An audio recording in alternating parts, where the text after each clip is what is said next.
Salutations, people!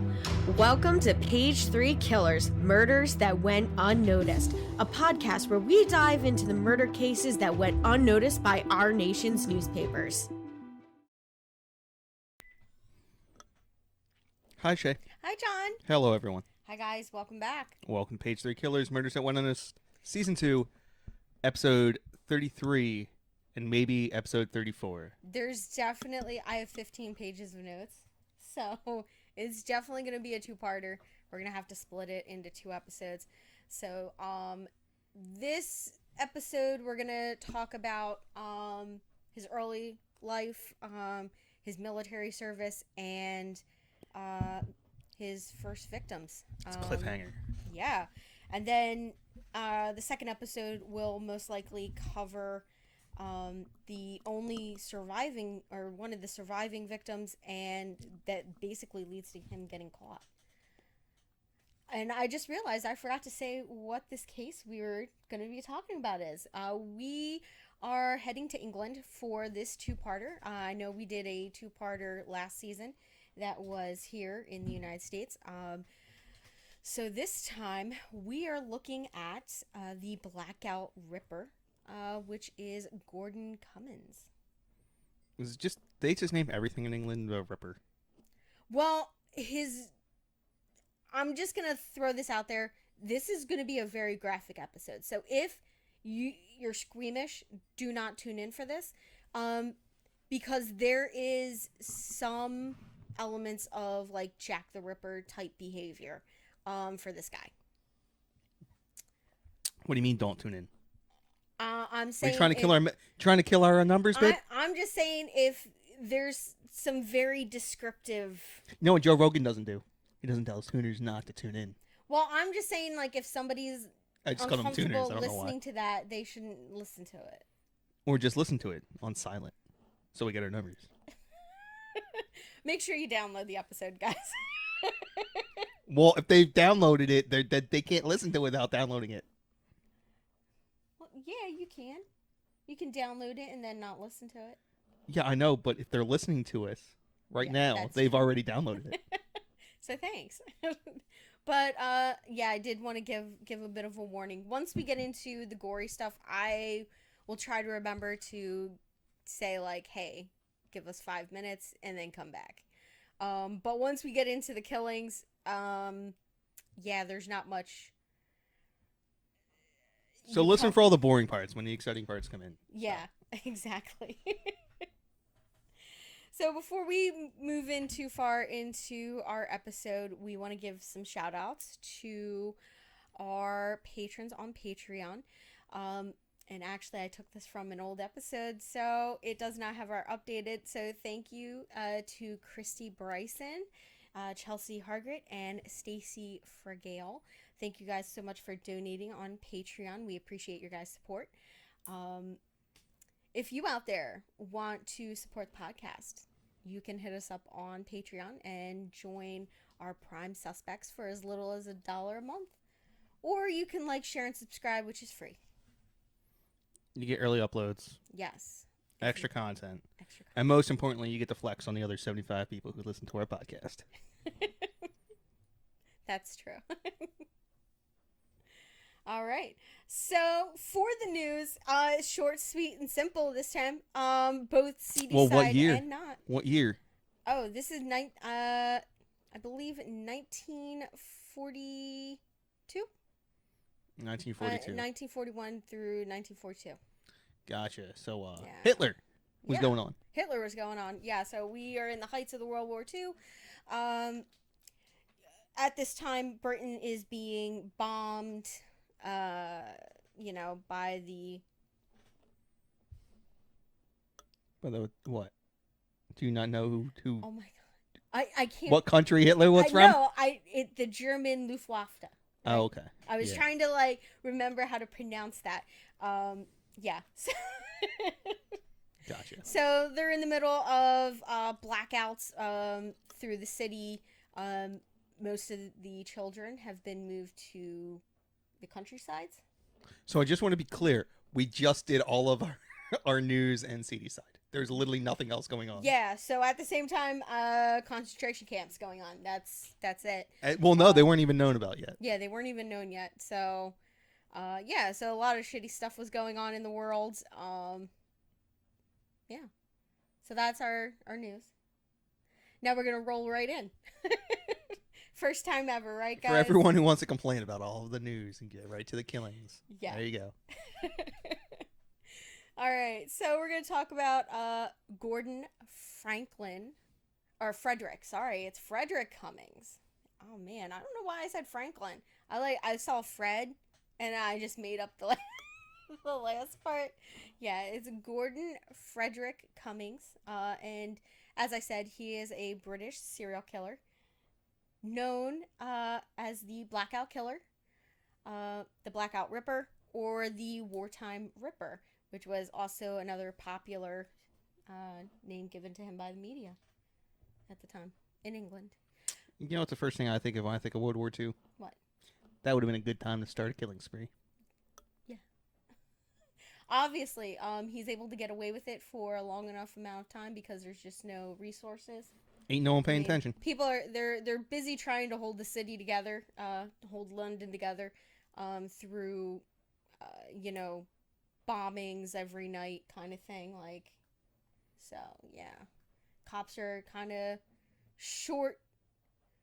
in short supply, because not only do you have the majority of the armed forces, like, you have most of your male cop age men will have. They're in the military. Yeah, they're either in the RAF or they're army, land troops. So he was suspected of committing 2 early murders in October of 1941, but we are going to be mainly focusing on the murder of the 4 women and attempted murder of 2 others over a 6-day period in 1942 in London. And I believe that was in February, was his spree. Now, the murders committed by Gordon Cummins have been described by one detective superintendent with the Metropolitan Police as by far the most vicious he had ever investigated during his entire career. Which, I'm just going to say that's an understatement. Like, once we get into, like, the details, it's horrifying. Like, it's the stuff that horror movies are made of. Except real. I can't wait. Yeah.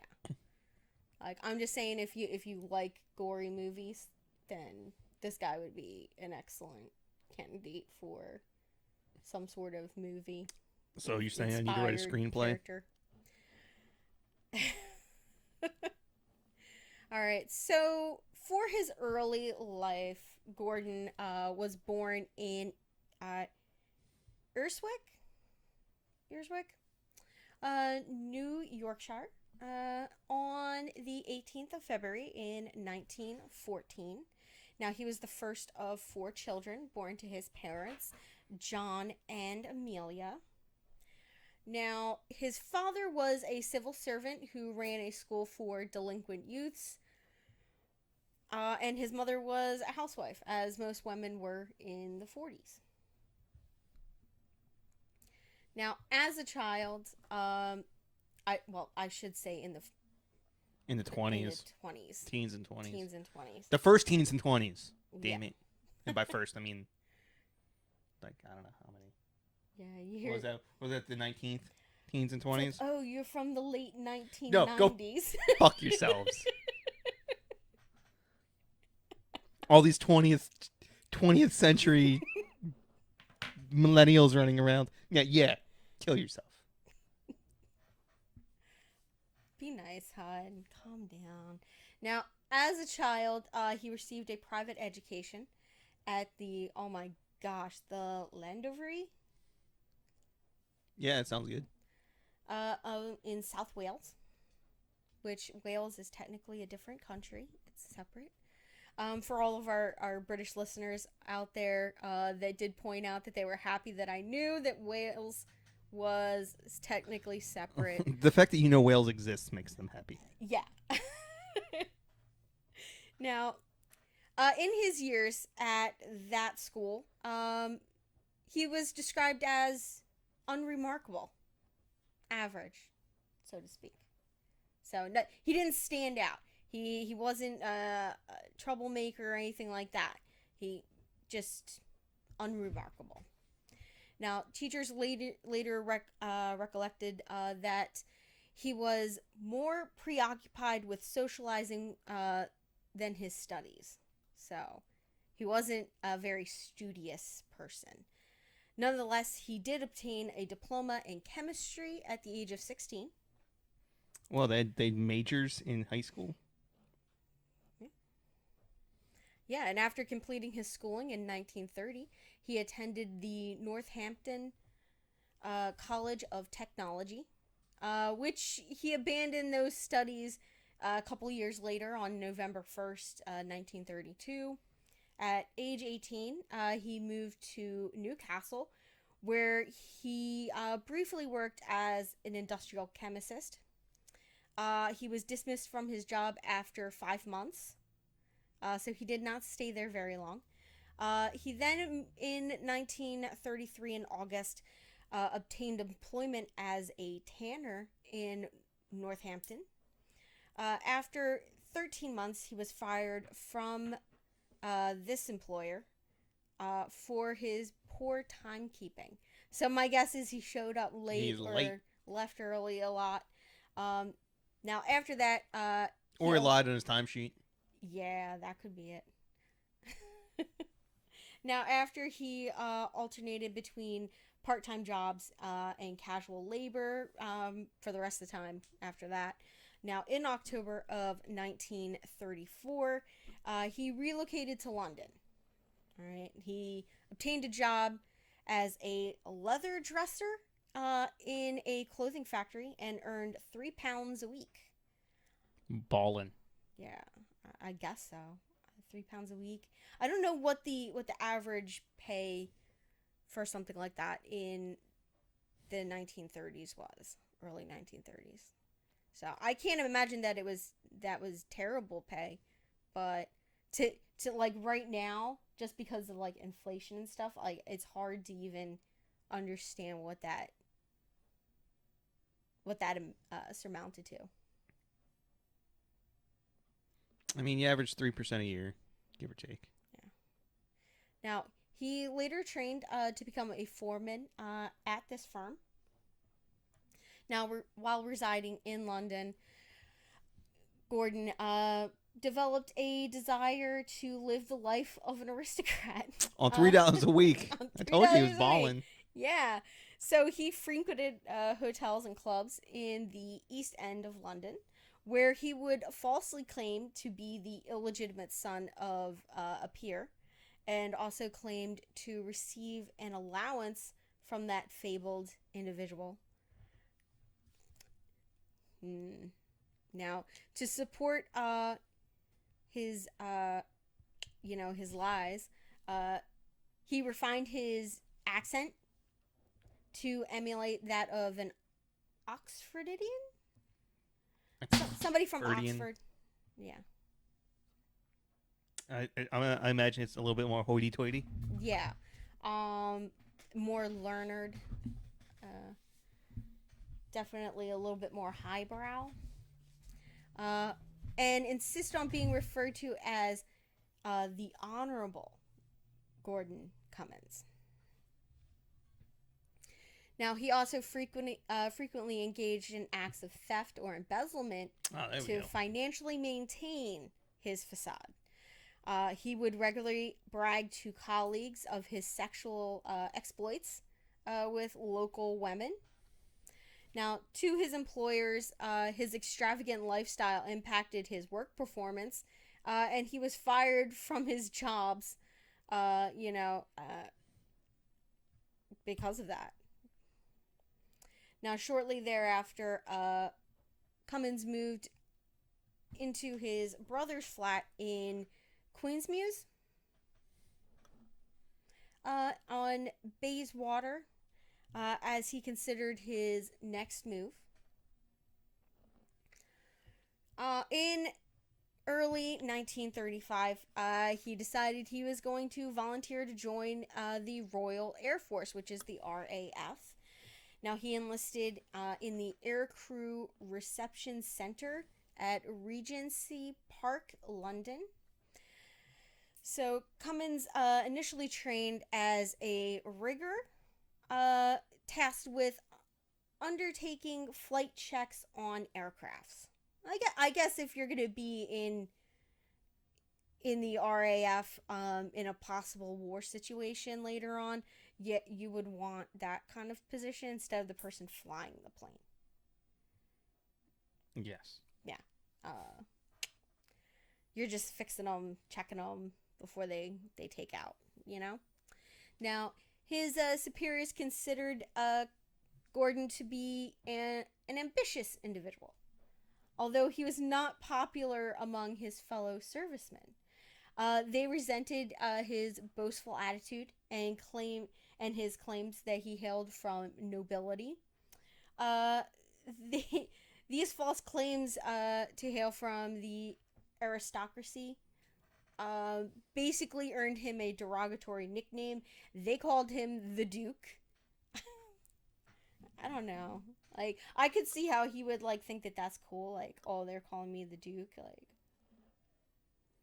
see, the problem is when you're around regular guys, say riggers in the Royal Air Force, who do not come from the aristocracy. One, they know. Yeah. It's obvious. And two, you're working with them. Which means you had all the privileges and advantages of being from the aristocracy, and you sucked at life so much. Yeah. You ended up in the exact same spot as some schmuck. Yeah. Some guy from like the East End. Yeah. Yeah. And then you're both here, and then you're going to have the audacity to try and brag about it. But to the rest of the guys, all they're hearing is, I suck, over and over and over again. Yeah. And that's why you did that. That's why you get those that reputation. Yeah. It's not because you're boasting. It's because you're unboasting. You're bragging about how terrible you are. Yeah. Because, I mean, like, listen, if you're coming from that background, you're going to be attending one of the great schools. You would have been automatically taken into the military and put into a position that... He went to a private school and then went to university and then... Flunked out of university. Well, I can't say he flunked out, but he left. Like, I'm guessing it was because, you know, he just didn't like it or but didn't still, have 1930s, what percentage of even the general population was going to university to begin with? Yeah, next to certainly not a bunch of guys who were rigging. Yeah, I mean, in the Air Force, colleges were meant for the higher up in society, right? The people that made more money. That's what colleges were meant for. They were meant to be. It was meant for like aristocracy and your wealthiest percentage of people. I don't know. That's why I kind of never understood people who tried to boast and brag about like their heritage. Yeah. Like, I've come from kings. Well, what the fuck happened? Yeah. Yeah. Shit happens. Life happens. Vodka helps. Yeah.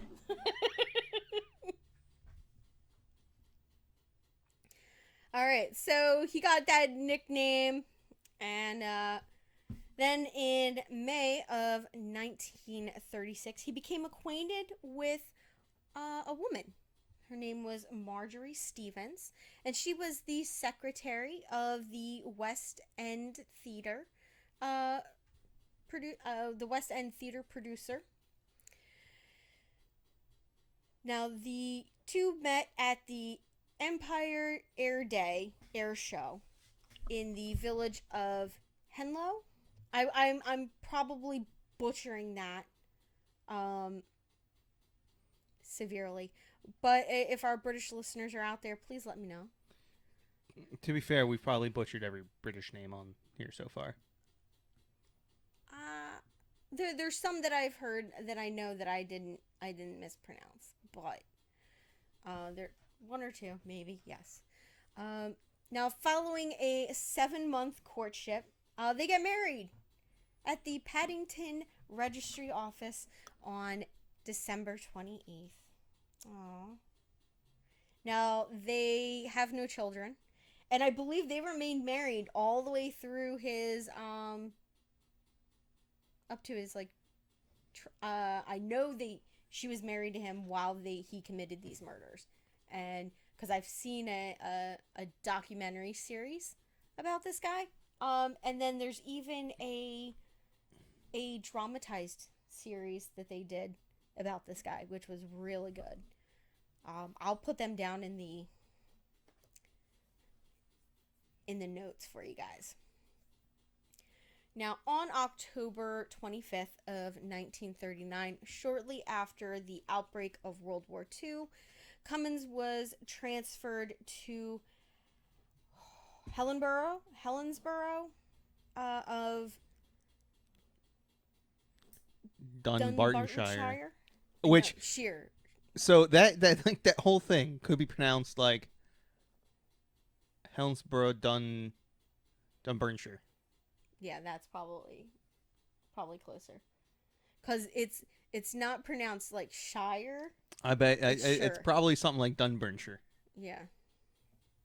Now, on the 10th of November in 1941, he was posted to Cornwall. Now, at this new posting, okay, so I've only heard this term like maybe 2 or 3 times. One was from a Canadian police officer, who was like trying to sound like a New York Italian, and it was hilarious. The other time is here. His braggadocio, which is basically just a braggart nature, like which we all know he has. So, but I thought that was really funny that I heard that here at this point too. Now, among his fellow airmen, he earned the nickname the Count. So now he's got the Duke and the Count. Yeah, he's the Duke and the Count. I don't know. Is a Count ahead of a Duke? Is he moving up or down? No, that's down. Oh, he's moving down in the world. Because I believe a Duke is like a Duke can be a royal title, right? Like you can be like the Duke of Gloucester or something. Yeah. So Kate Middleton, She's a Duke? She's a Duchess, which is the female version of a Duke. They made her a Duchess of... Oh my gosh. I feel like it's not Canterbury, but it begins with a C. Canada. No, absolutely not. She's not the Duchess of Canada. I'm gonna have to look it up. But yeah, they made her a Duchess. They gave her a royal title. And a Count just means you own land, right? They're like property owners. No, it's just okay. So there's different layers of nobility. So you would have like, it would just like progressively get lower and lower. So like you would have Earl, I think it's Earl, Count, Duke, King.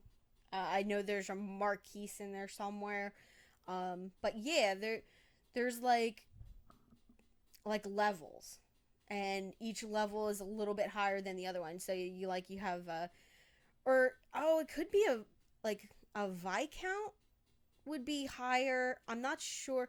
So a Duke is definitely higher than a Viscount. Thank you, Bridgerton. If that is at all correct. So I would assume that a Count would be below that, followed by probably a Marquis,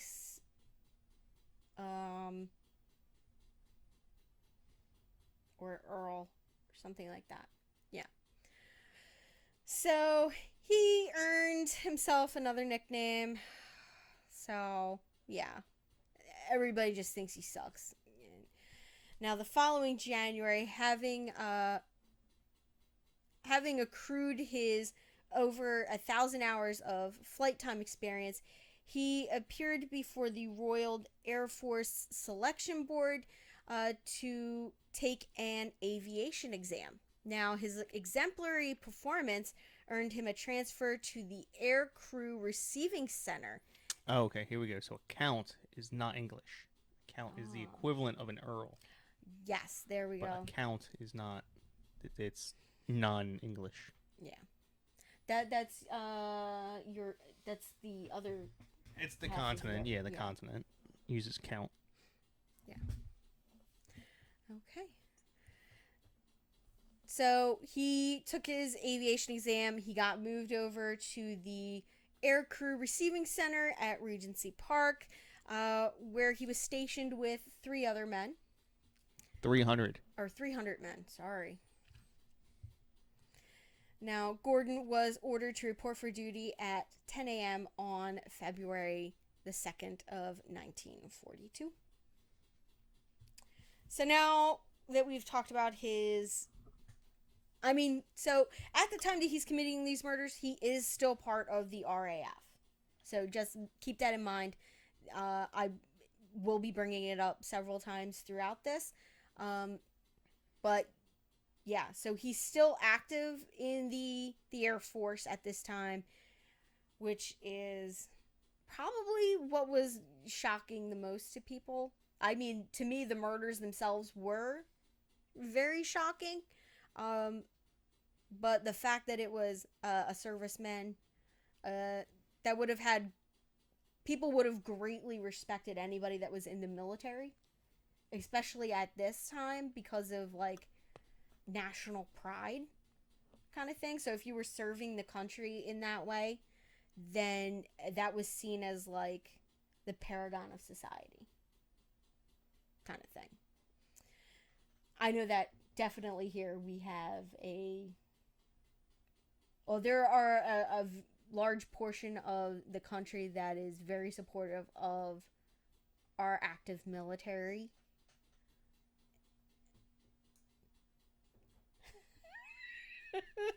What? I want to learn about this guy's killing people. All right, so now we're gonna get into the murders. I can't say the fun part. But yeah, so let's get into the nitty gritty. So Gordon Cummins was known to have murdered at least 4 women, and to have attempted to murder at least 2 over a period of 6 days in February of 1942. Now, he was also suspected of those 2 murders in October of 1941. The majority of his known victims were women who he encountered in or near to the West End pubs and clubs, who engaged in that time-old tradition of prostitution. And servicemen particularly went to these women. Yeah. Payday.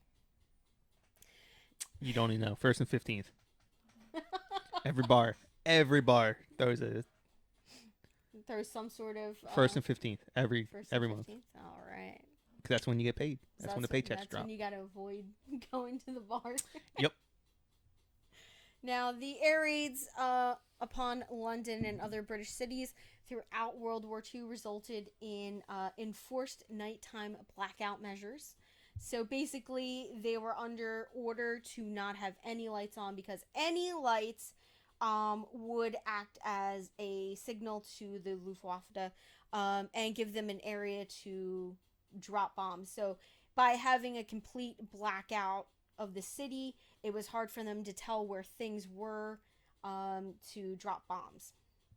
So it was a hope of saving the majority of the city at that point. Now, all of Gordon Cummins' known murders and attempted murders were committed during the city's imposed wartime blackout conditions, which were started in September of 1939. Now, at the time of his 1942 arrest, he had acquired neither a previous criminal record nor a history of violence, which is shocking. So now we're going to talk about his first murder victim. Now, his first suspected victim was 19-year-old clerk Maple Churchyard. Now, she was murdered on October 13th. Now, Mabel was known to have frequently engaged in casual sexual relations with servicemen. And her new body was found by workmen in a bombed house on Hempstead Road. I'm going to say it's Hempstead Road. It's Hempstead. No, it's not. That's not how it's pronounced, babe. They would never pronounce it that way. I'm sure it's Hempstead. Know your place, man. Now, and she was found the day after her murder. Now, she had been strangled to death with her own cami knickers, which I had to look this up because I was not sure what it was. I thought we discussed this previously. No, so we discussed the knee-high socks, which are called knickerbockers. No, I've looked this word up, cami knickers, because this came up with another British one. They're like platform shoes, right? No. Oh, no? It's like an under... So it would go underneath your clothes. It's like a bra, like a slip, I should say. So it would cover your underwear. So it's a giant bra. Like it's a bra with like extras. Well, okay, so it would be more... It would be a slip. Okay. All right? So it would usually have like straps like a camisole. But it would go down into like at least like thigh. Okay. Yeah. So it's undergarment. Yeah, it's an undergarment. Yeah.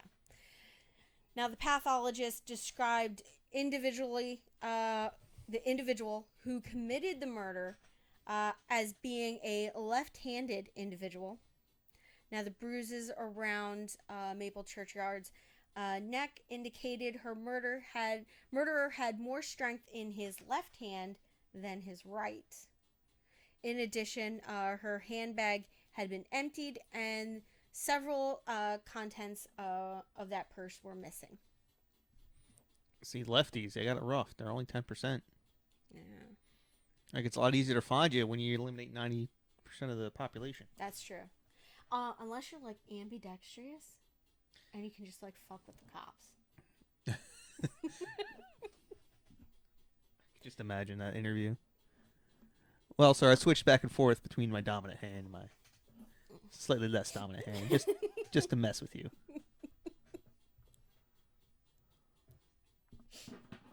Now, she had been subjected to sexual assault, and her death is believed to have occurred around 9:15 p.m.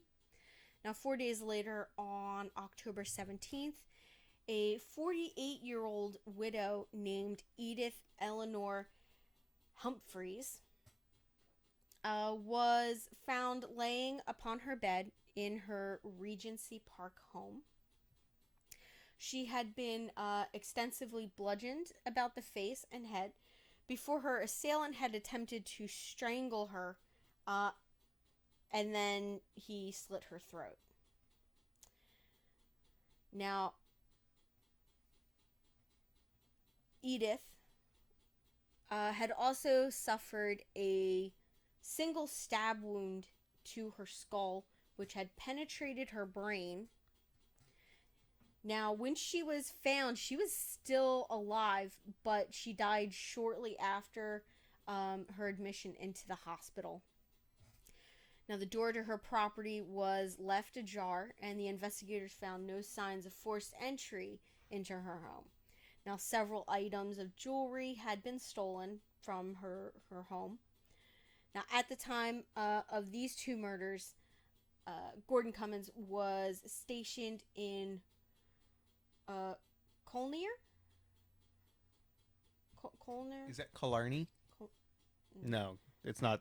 Wiltshire? Killarn. Wiltshire. Killarn. Yeah, Killarn. Although, when on leave, he was known to have frequently visited London, residing at an address nearby on St. John's Wood.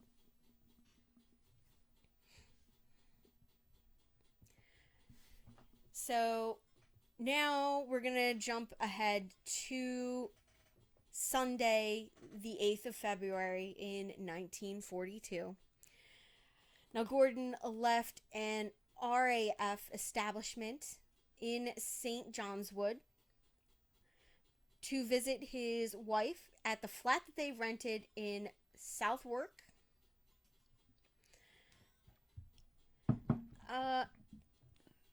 And they had dinner together. You know.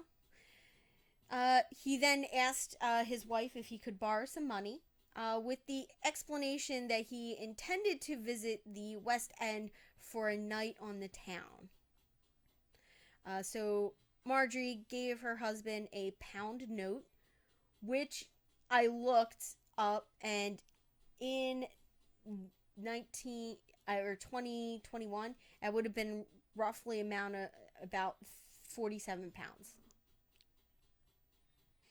So it's a lot of money to be just giving him to go have $50. A night on the town. What? I don't know what's the West End. Is West End? West End is the. That's the fancy pants London. No. No. West End is okay. So, Compton.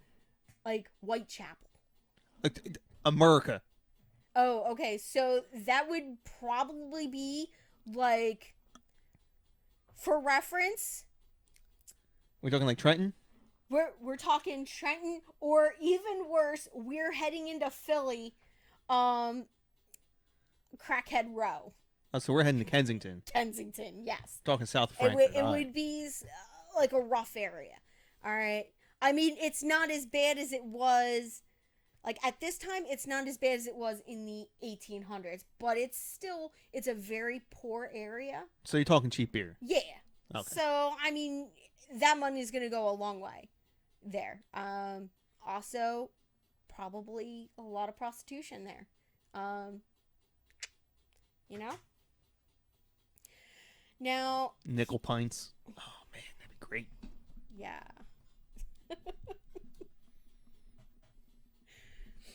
So he left his home. He left him and his wife's home shortly after 6:30 p.m.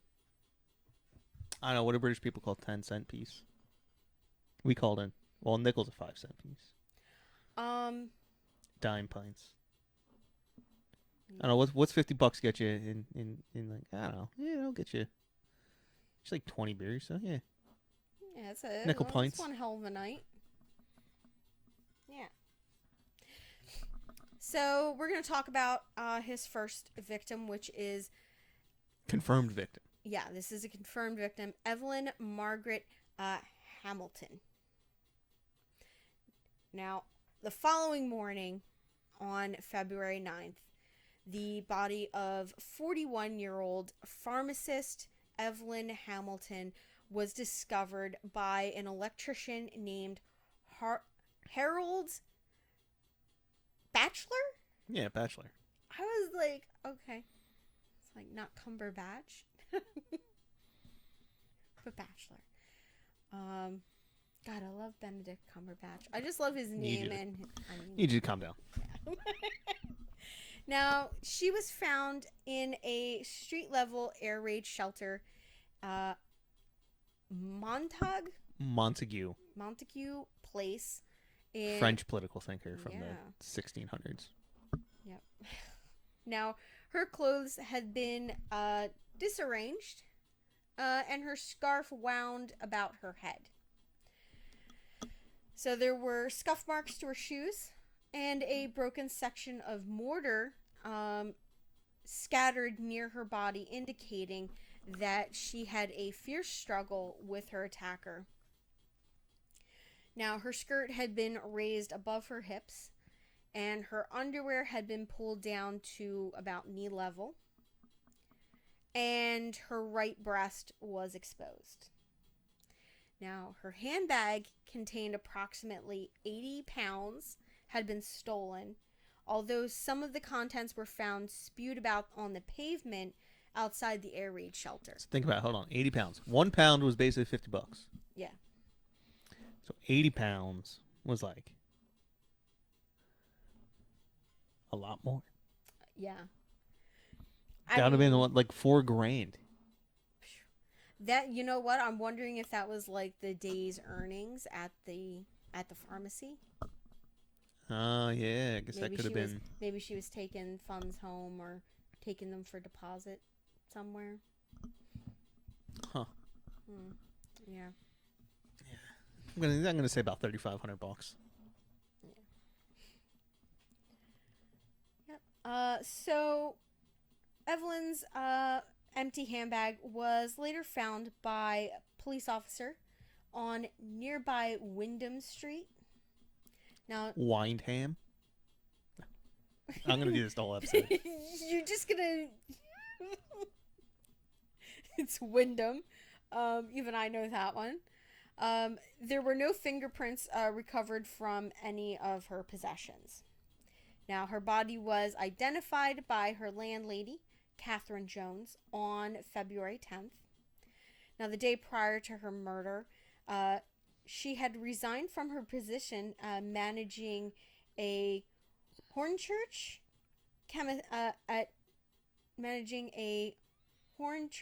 chemist, which had experienced financial hardship due to the onset of the war. Now, she had traveled to London via train. Now, at 6:40 p.m. on the 8th of February, she is known to have informed a Miss Maud Yoxel? of her plans to leave London and travel to Lincolnshire the following day. Lincolnshire? That could possibly be that. You're just gonna do it to upset me at this point, aren't you? I'm just Wait reading it until we get to the next one. There's no way I'm butchering that one. Just reading it as it's written, Lincolnshire. There's no spacing, babe. Exactly. That's why I'm not skipping it. Like it's one word, Lincolnshire. Now, from there, where she apparently she had been offered a manageress position at the pharmacy in Grimsby. No, you're not a manager. You're a manageress. Yeah, female Calm manager. Hey, I asked to speak to the manager, lady. Get out of my face. Get me a man. See, I don't think men would have been that rude back then. Well, maybe they were on the West End. Oh, that's true. I don't know. Yeah. Now, she was seen alive by a waitress at the... Oh my gosh. The Mason Lyons Corner House in Marble Arch shortly before midnight. She was drinking a glass of white wine to celebrate her 41st birthday. And the location of her body led investigators to conclude that she had been either accosted or attacked as she walked back to her boarding house in the early hours of the following morning. You need to bring boarding houses back.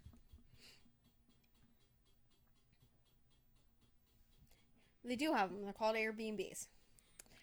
No, I mean like real boarding houses. Yeah. I'm sure that, I don't know. I mean. Like they have them, but now everybody wants to have their own place. And I don't know. I just think people's independent streaks are a little ambitious. Yeah. Put it that way. Yeah. So her postmortem revealed that she had been manually strangled by a left-handed individual. Dun, Once dun, again. dun. Dun, dun, dun. Now, she had been sexually assaulted and or mutilated. Although numerous small cuts and scratches had been inflicted to her right breast in a and a cut measuring 1 inch had been inflicted to her left eyebrow. All right. Now, this one here, guys, this next murder, I'm going to say is very descriptive. A lot happens, and I think this is where he starts to get the Ripper name, okay? So, anybody that doesn't want to listen to this part, please tune out for a few minutes, check back in, and if it's not done, check back out. All right. So our next murder victim is Evelyn Oatley. So shortly after 8:30 a.m. on the 10th of February, two meter readers discovered the naked and mutilated body of 34-year-old Evelyn Oatley. Now, she had been found laying upon her bed in her flat at 153. You know what? I'm not going to read the address. It's in Soho. Okay. Now, she had been beaten about the mouth and chest, then strangled into unconsciousness before a 6-inch cut had been inflicted to her throat, severing her right carotid artery. Now, her head had been basically like hung over the edge of the bed. At that point, I'm assuming that there was quite a large puddle of blood at that point. Now, at that time, her abdomen, genitals, and thigh had been extensive sexually mutilated with a safety razor blade and a tin opener after her death. Now, 6 of the wounds had been inflicted around her vaginal cavity, and the jagged nature of which suggested that they had been inflicted with the tin opener and not the razor blade. Yeah, this motherfucker. I can't stand this guy. Now, Oatley had been sexually violated with an electric torch, which he had left in position, sticking out of her body. Now, a pair of blood-smeared curling tongs was also found close to her body. Now, a blood-stained razor was found to the left of her head. Now, in addition, the contents of her leather handbag were like spewed across the floor of her bedroom. Now, several unused Gillette safety razor blades were recovered from the small nightstand beside her bed. Now, the door to her apartment had been closed but not locked. No defensive wounds were found upon her hands, nails, or arms. The detective chief superintendent, Frederick Shrill, was able to determine that fingerprints recovered from the blood-stained tin opener and the corner of a broken section of mirror found within her leather bag. Now, the pieces of mirror had also been used to mutilate her body, indicating that her murderer was a left-handed individual. No match for this set of fingerprints could be found within their fingerprint bureau. So they didn't have any record of this person having been arrested before. But they had his fingerprints. Yeah, so they had his fingerprint now. No, they had it before. If he was in the RAF. I'm just saying. Are you sure that they would have taken those at that time? Yes. Okay. That's Well, I like, mean, their fingerprint bureau said they were only checking criminals. yeah. All right, known criminals. They weren't checking military records. To be honest, they probably even couldn't at the time. It was Yeah, probably like it was probably really hard to get access to that stuff. yeah. So Evelyn Oatley was a married woman at the at the start of World War II, and she had turned to prostitution using the alias Leta Ward or Letta Ward. Her illicit activities were basically to supplement her income that she earned as a nightclub hostess. Now, 3 eyewitnesses later informed investigators that Evelyn Oatley had been approached by a young, clean-shaven, mustached airman with chestnut brown hair. He was approximately 5'8", outside of a restaurant late the evening prior to her murder. Now, according to these witnesses, when Evelyn had asked this individual what his sexual preferences were, he had simply replied, "I like blondes." Now, she was last seen alive by a fellow tenant at her home named Ivy Poole, who observed her entering this stairwell into the property in the company of an individual at approximately 11:40 p.m. Now, according to Miss Ivy, shortly after midnight, she was awoken by the sudden increase in the volume of Evelyn Oatley's wireless. So basically, her radio was turned on and it was pretty loud. Now, she did not investigate that disturbance, which probably saved her life, I'm just going to say. If she had walked in there at that point, he might have killed her too.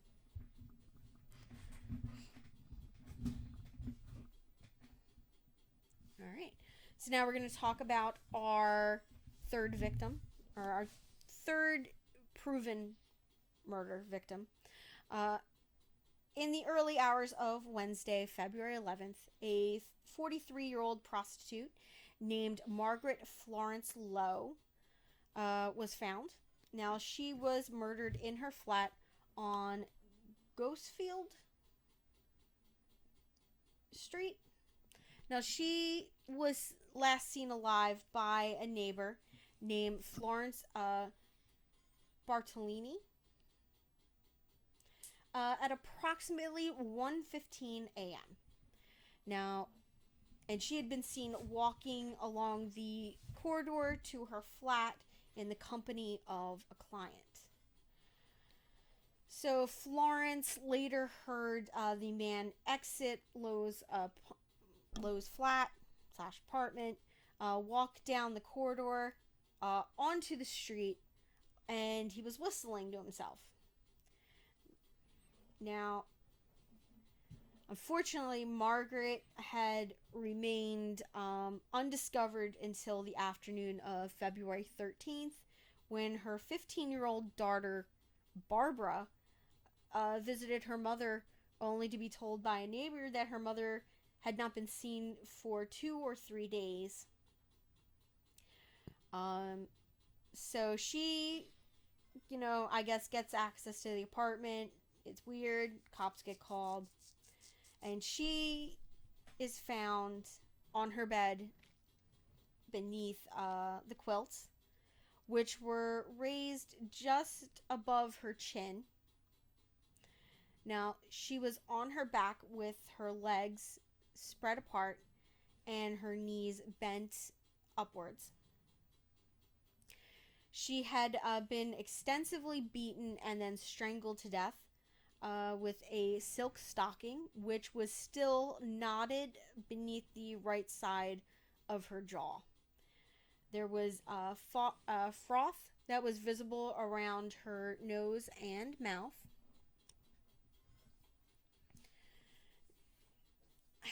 All right, now we're going to talk about the pathologist's examination of Margaret's body.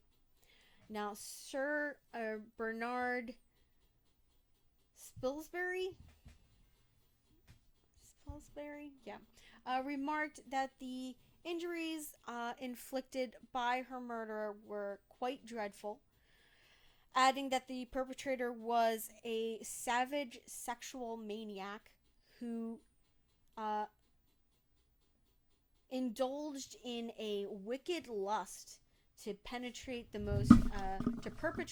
most diabolical injuries on a woman he killed. Now, the mutilations inflicted to her body surpassed the savagery of the other murder victims. All right. So, if you're squeamish, please tune out at this point. Check back with us shortly. Some of the mutilations had been inflicted while the victim had still been alive.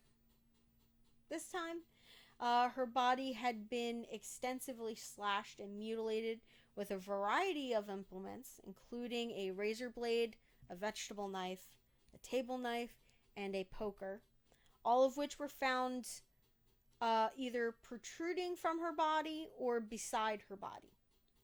Now, her abdomen had been opened, exposing her internal organs, with one further wound inflicted to the right side of her groin, being a deep gaping wound, is what they referred to it as, and that wound measured 10 inches in length. Now, a large serrated bread knife had been left protruding from that wound. A wax candle had also been inserted into her body. And her uterus had been slashed as well. So yeah, I'm definitely getting Ripper vibes. What do you think? Yeah, this is creepy. Yeah, like this is, and the fact that this was just not reported very much in the media because of, the war effort.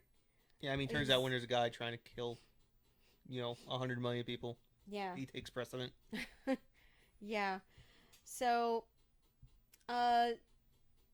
Sir Bernard Spilsbury was also able to determine that the injuries inflicted to her body left little doubt her murderer had been responsible for the death of Evelyn Oatley.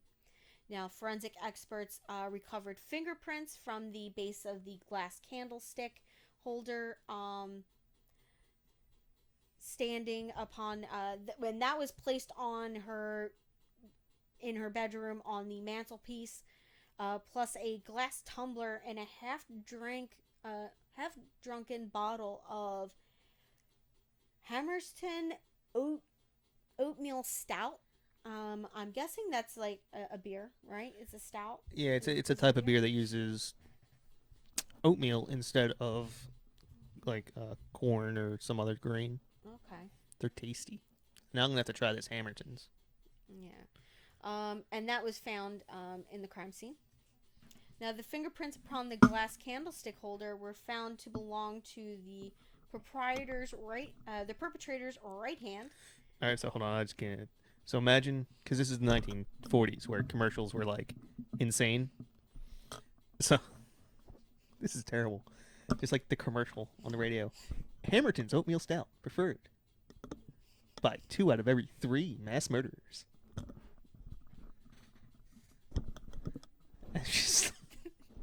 That's so terrible. That totally matches with your grim humor, though.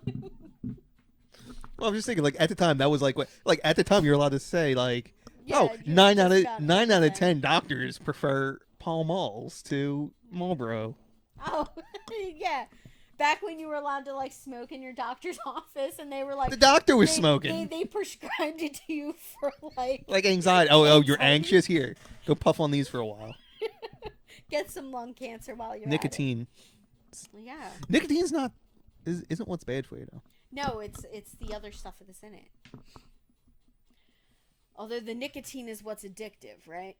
Correct. Yeah. And actually, nicotine is considered a performance-enhancing drug. Ooh. All them football players testing positive for... No, that's not what they test. I mean, it's not They tested test them for, for but steroids. it is considered it does something with your blood vessels, like constricts them or something. It does something. Yeah. So those fingerprints that were found on the candlestick holder were found to belong to the perpetrator's right hand, indicating that the perpetrator was left-handed and that he had grabbed the candle with his left hand and the candle holder he had like held in place with his right hand. So our victim, Miss Lowe, was a widowed mother of one who hailed from Southend-on-Sea.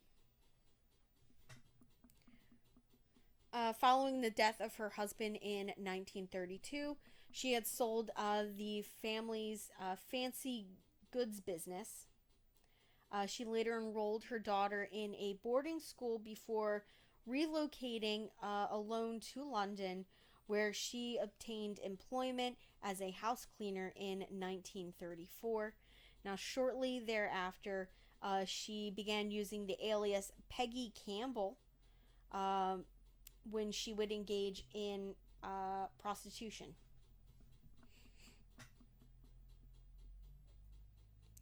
So now we're gonna, at this point, I think we're going to talk about. So unfortunately, Hammerton. While Hammerton currently makes a oatmeal stout, I know I'm getting really way too focused on this oatmeal stout. They no longer make the original recipe of the oatmeal stout. It's a new version, so you can't reenact it. Sorry. Yeah.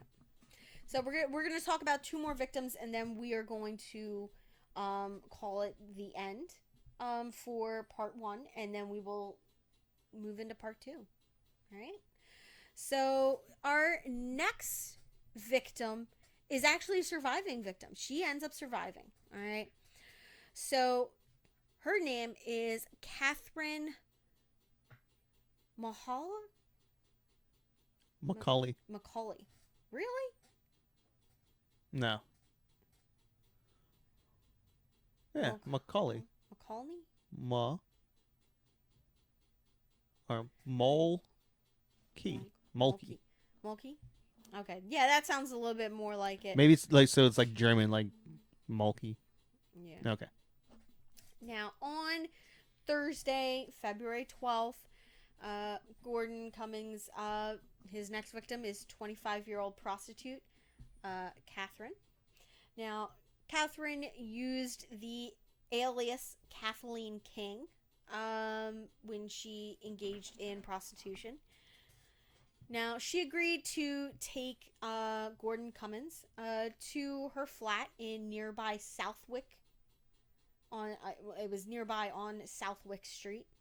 Now, the two traveled to her flat via taxi. And he agreed to pay her £2 for her time. Now, upon entering her flat, Catherine lit her gas fire and began removing her clothes. Now, just note, she did not remove her boots that she was wearing, alright? She later stated that after she had taken her clothes off, a strange smile had appeared on her John's face. And she said that she had then laid on the bed and, beckoned him to join her. He began to, removed his clothes and climbed on top of her. And when he did that, he slammed his knee into her stomach and attempted to strangle her as he pinned her body to the bed with all of his weight. And at this point, she just said, "Oh, fuck no, I guess." And she decided she was gonna fight. So she was able to kick him in the stomach with her boot. So, I'm just imagining that he's on top of her and she just is able to get her leg in there and just cracked him a good one, which basically caused him to fall off the bed onto the floor, and she was able to break free. She then ran out of her flat to the house of a neighbor that she knew, and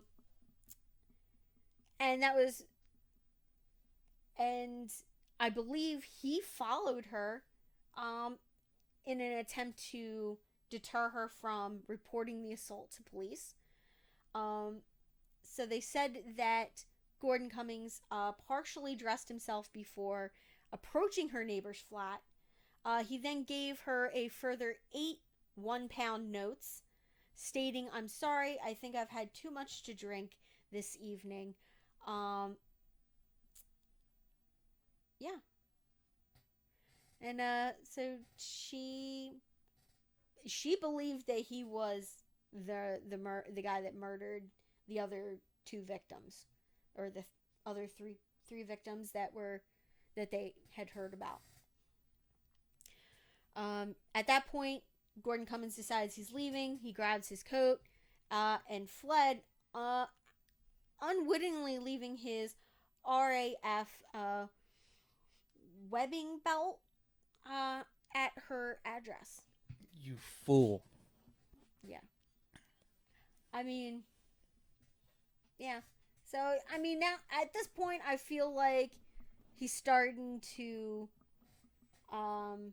escalate, but at the same time, he's making more mistakes. So, shortly after his assault on Catherine Mahala, Gordon Cummins encounters 32-year-old Doris Jonette.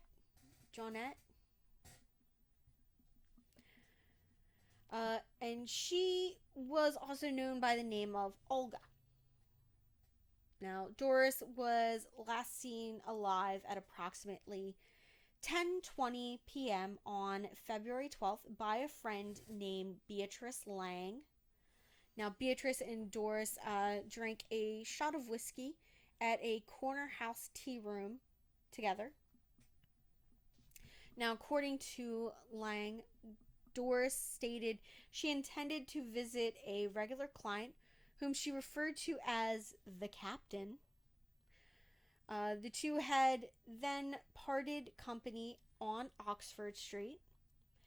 Doris then encountered Gordon Cummins and took him to her two-room ground floor flat that she shared with her husband. Now, the following evening, Doris's husband, Henry, returned to the flat and found the bedroom door locked, which was very odd, apparently. So, Henry unsuccessfully attempted to pry the door open, and when he was not able to gain access to the room, he called the police. And they dispatched Constable William Payne to the property. Now, Constable Payne was able to pry the door open, and he turned on the light and discovered Doris's body laying diagonally across the bed with her left hand placed between her legs. She was naked except for an open black nightgown. So she wasn't naked. It was open, so her body was like... I guess. That's like saying I'm naked except for the clothes I have on. No. I am. If you took away all the clothes I have on, I'm naked. If you cut if you don't count down, if you literally cut your clothes down the front, you would be naked. It's not covering. That's not what naked means. Areas. I'm just saying. You know what, sir? You need to stop. Like, it literally says she was naked except for all the clothes she had on. No, her nightgown was open. It was like fully open, so her body was like on full display. Like, it was maybe on her arms. Would you consider, like, if I just walked out of the house with a robe on my arms, would that be clothing? Yes. Or would I be naked? No, you would have something on. If I called the cops, I wouldn't be like, "There's a naked lady running around. They might miss you." I don't think they Right? would. I'd be like, "No, there's this crazy lady running around with only a coat on, No, a black robe that's a black literally robe." open down Yeah, the front. that's exactly how I would describe it. Not naked. No, okay, we're gonna agree to disagree because she's naked, except for it's like behind her, whatever. Like it's not closed down the front of her, so you can see the parts the clothing is supposed to hide. All right. Now there was a silk stocking knotted around her neck. So we're gonna be getting into the gruesome stuff next, guys. So if you want to tune out and tune back in a few minutes, I'm sure we will be done with it. Now, the divisional detective Leonard Clare arrived at the crime scene shortly after 8 p.m. Now, his examination of the body at the crime scene revealed Doris's jaw had been broken before she had been strangled with the stocking. And that stocking had been knotted beneath the left side of her chin. Now, for the mutilations, we're going to get into that next. Now, her abdomen, genitals, and left breast and thighs were extensively mutilated with a razor blade and a knife in a similar manner to the other victims. Now, one of the wounds inflicted was a 6-inch vertical gash extending between her navel and genitalia. Now, another wound inflicted to her vagina measured 6.5 inches. The flesh beneath her left breast had been carved away. And the knife used to mutilate her had been placed on her thigh. Now, there were 2 used condoms on the floor beside the bed, and a gold watch and approximately 5 pounds had been stolen from the flat. Now, Sir Bernard Spilsbury conducted Doris's autopsy at the Paddington Mortuary on February 14th. And he determined that the victim had been strangled to the point of death before her murder. Now, as she died, her killer had mutilated her breast and left thigh. I'm assuming that he was able to tell that because there was blood flow to that area. All other wounds had been inflicted after her death. Now, in reference to the nature of the wounds, the victim's body and locations had been, and the locations they had been inflicted, he noted that the murderer had exercised a degree of calculated restraint when disfiguring his victim when it came to the cut from above the navel. Now, he believed that the killer had worked himself up into a frenzy by the time he mutilated her genitalia and thigh. So, yeah. And that's what we're going to end it today for this week. Somber note. Yeah, this guy is a piece of shit. But next episode, we're going to talk about how he gets caught, his trial, some of the press coverage of the case and everything. So we're gonna talk about that next episode. Hope you guys enjoyed this one. I'm just glad there weren't any pictures. That's all I'm happy about. That I didn't have to look at any of these crime scene photos. Don't you dare look them up. Don't tell me what to do. Ugh. Yeah, because that puts me in a bad mood every single time. All right, guys. So we're gonna close it out. Babe, you want to close it out? Bye. Bye, guys.